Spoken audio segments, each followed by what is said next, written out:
and thanks for stopping by. Today I'm going to show you just how easy it is to request a library card at Craven Community College. This video will be most helpful for our non-student patrons interested in obtaining a Craven CC Library card. Craven students and staff, use your Craven ID and or Microsoft 365 credentials to access all library resources. The first thing we will need to do is navigate to the library website. From the Craven Community College homepage, click on Attending Craven. Under Support Services, click on Library. Now you have reached the library homepage.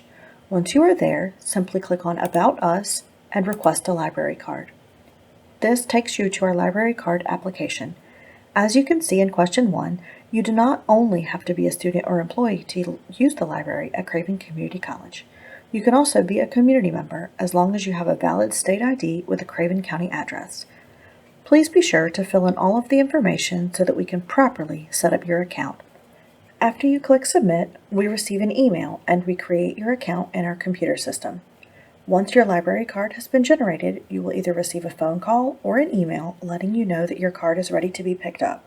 Photo identification is required and all library cards must be picked up at the circulation desk in the library.